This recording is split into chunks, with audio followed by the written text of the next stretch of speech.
Quem pensa não casa. O encontro com uma doutrina, mesmo com uma doutrina que é pessoa e que se fez carne, ainda não resolve os nossos problemas.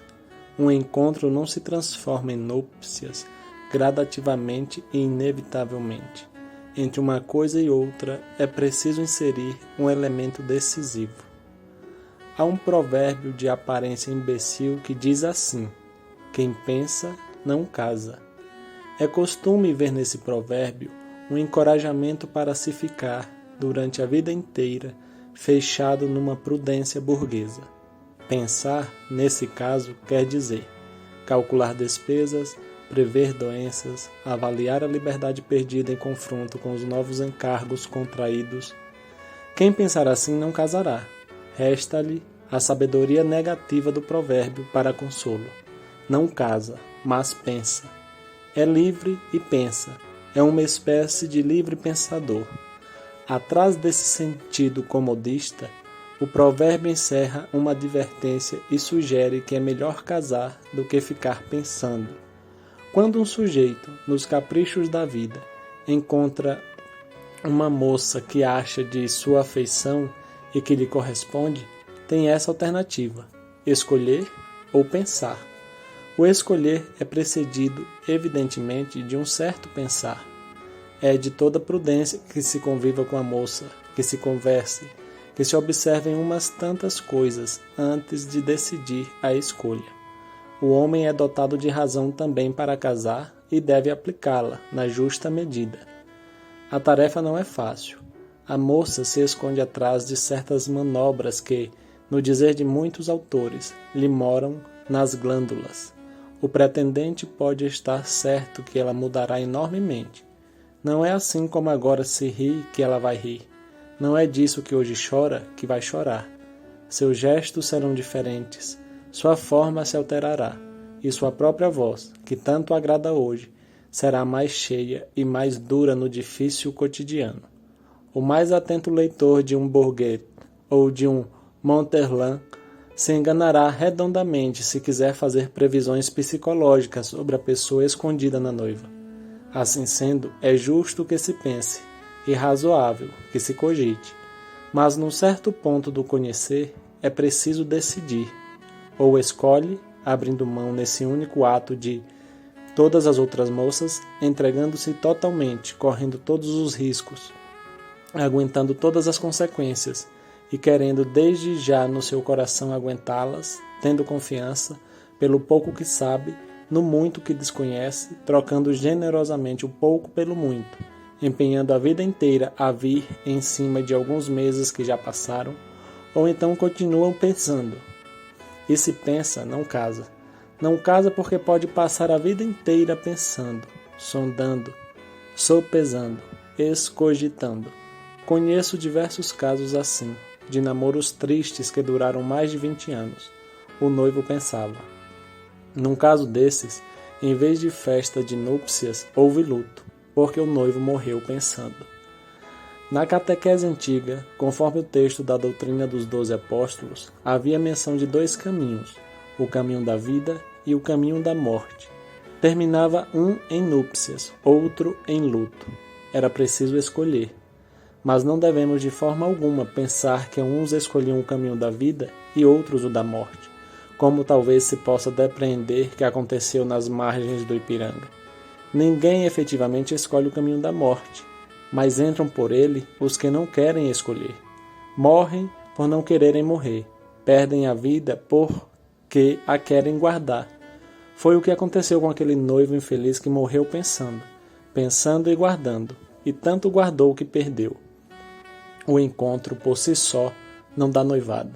O tempo traz a confiança, que é a dilatação do encontro, mas a confiança só também não se resolve em noivado. A decisão final cabe um ato de amor, a uma entrega, e como é ato de entrega parece morte, mas é vida.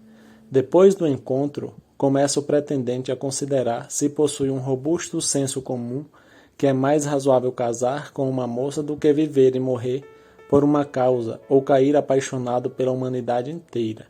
Em seguida, precisa ter um certo senso lúcido para namorar com ingenuidade e sem complicados cálculos psicológicos. Nada disso, porém, resolve seu caso, se aquele senso do outro não estremece com amor e com fome, se não é um pobre na sua carne e um pobre de espírito, isto é, se não precisa da carne do outro e do espírito do outro, se não é, em suma, capaz de dar e de receber, se não decide, uma vez por todas, morrer para viver nos braços amorosos de uma noiva feliz. Não adianta ficar pensando indefinidamente, porque a pessoa do outro é inesgotável diante do cogitar. Por mais que faça, não é possível entrar na equação do outro totalmente com o sinal do conhecer. A pessoa só pode somar-se à pessoa com o sinal da cruz. Conhece-a de modo eminente, amando-a e crucificando-se nela. Há uma escolha mais decisiva do que todas, um noivado que importa mais do que nenhum, que exige muito, porque promete uma esposa sem mancha e sem ruga.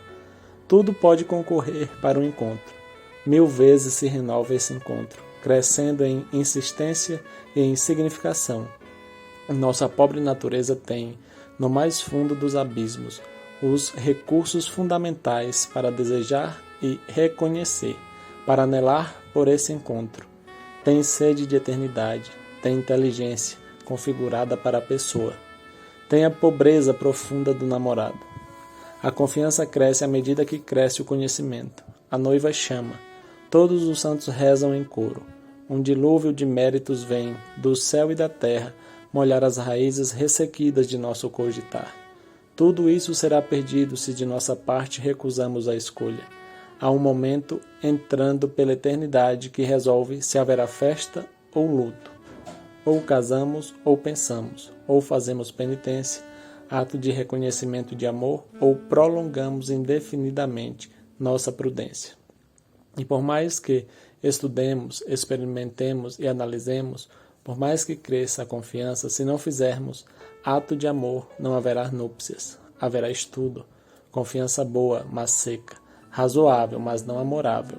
Podemos ficar neste conflito 20 anos, 40 anos, anotando num diário a interessante evolução de nossa personalidade, mas não haverá festa, e morreremos evoluindo.